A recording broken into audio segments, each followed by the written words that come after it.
Hello everyone and welcome back to Steno with Aishwarya. How are you all? I hope you all are doing well. So today I will be providing you the dictation of transcription number 2 from Sir Kailash Chandra at the rate of 60 words per minute. The dictation will be started in 5 seconds. 5, 4, 3, 2, 1. Start.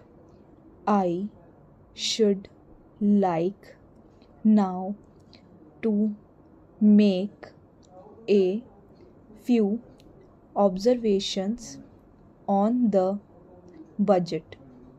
This budget marks a turning point in the history of our country.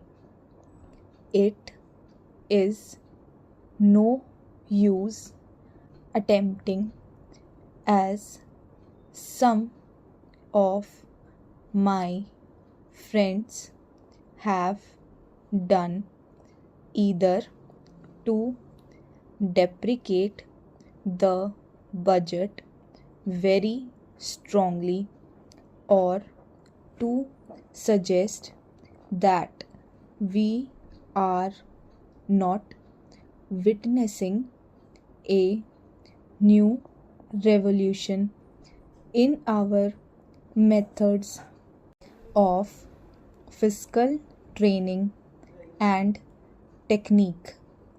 I want it to be quite clearly pointed out to my friends that we are now facing the lean years of Indian finance.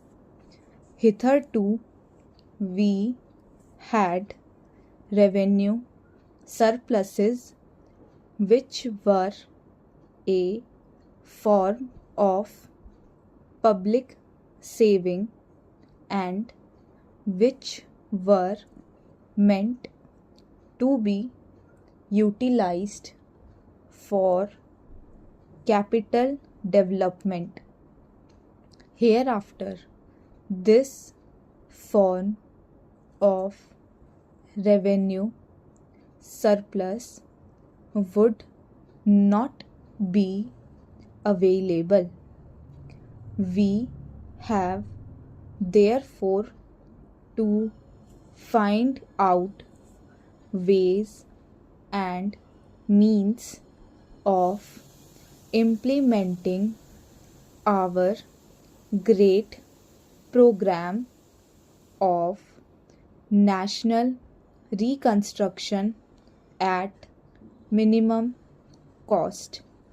My point is that the deficit on revenue account would be of the order of about rupees 19 to 20 crores.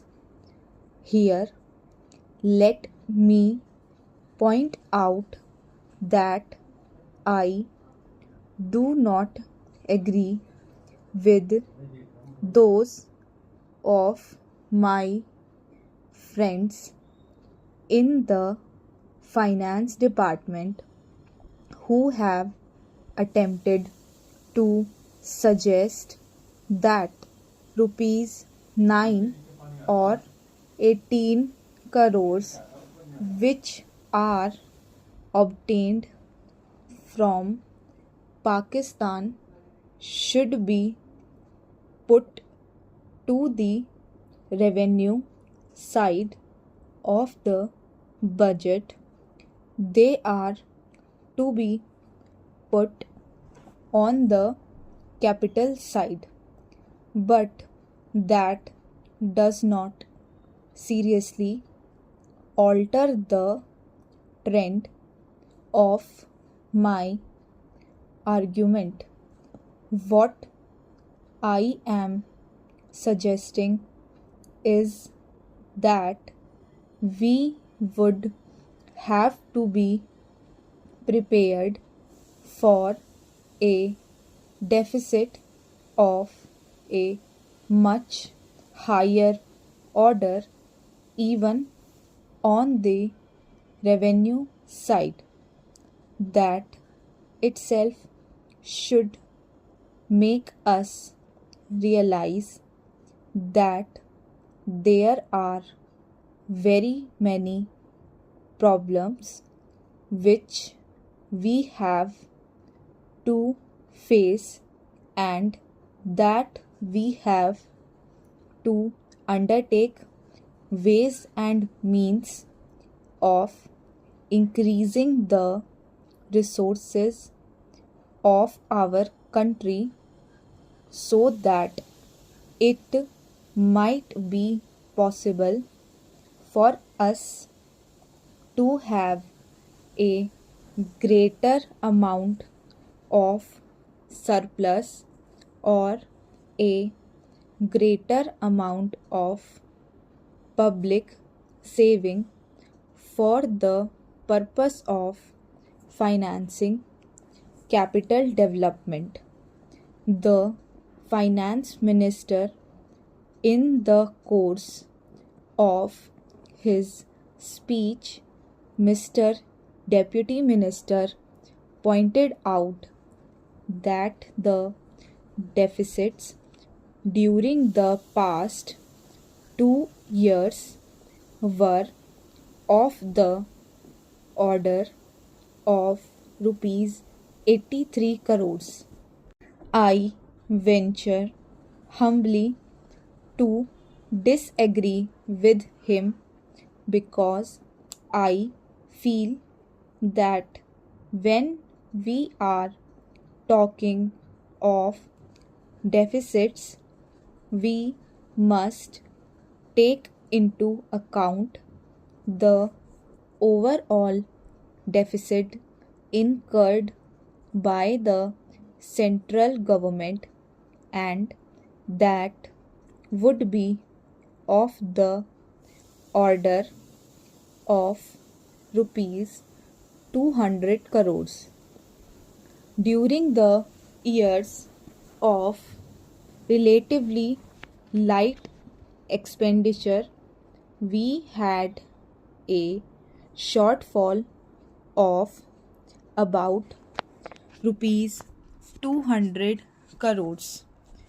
Undoubtedly, now when we are going to have a very great amount of expenditure, we might have a greater amount of deficit, and we would have to find out ways and means of trying to meet our capital expenditure. Some members have pointed out that deficit financing is good. Others have pointed out that it is poison. One honorable member who preceded me pointed out that it could be taken like a tonic. Now, I am not willing to enter into the merits of deficit financing or demerits of deficit financing in an academic spirit. The time has now come when we should face realities. I do suggest that we have to indulge in deficit financing because without indulging in deficit financing, it would not be possible for us to indulge in capital expenditure on such a large scale. But when we are talking of the scope of deficit financing, I would like to place before the House and the Finance Minister the two great limitations which face us. The first limitation that faces us is that concerning the internal price level. The Honorable the Finance Minister referred to the cost of living. He said that he was going to keep a watch over the cost of living so that it may not shoot up within a short period and make a mess of the plans of capital development. But there is another limitation which has also to be borne in mind, a limitation which has not received as much notice as it should have done in all the discussions that have taken place on deficit financing. That limitation is the external limitation or the limitation which arises on account of our balance of payments position. I think this is as important, Mr.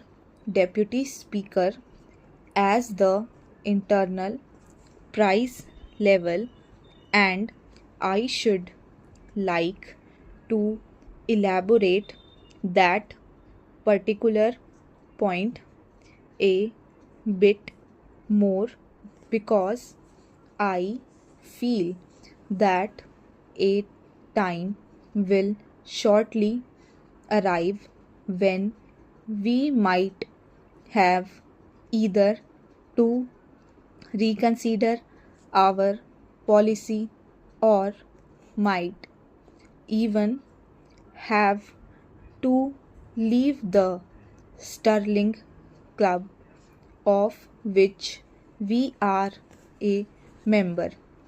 The second serious limitation is as serious as the first. What would be the consequences of deficit financing on our balance of payments?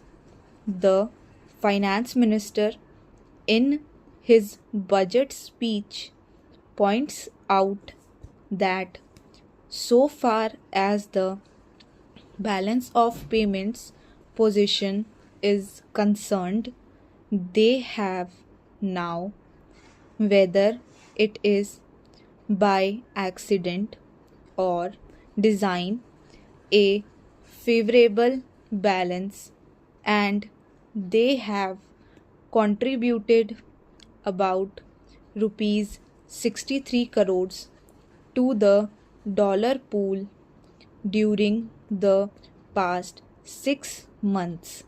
But the amount we indulge in deficit financing, we have to be prepared for worsening of our balance of payments.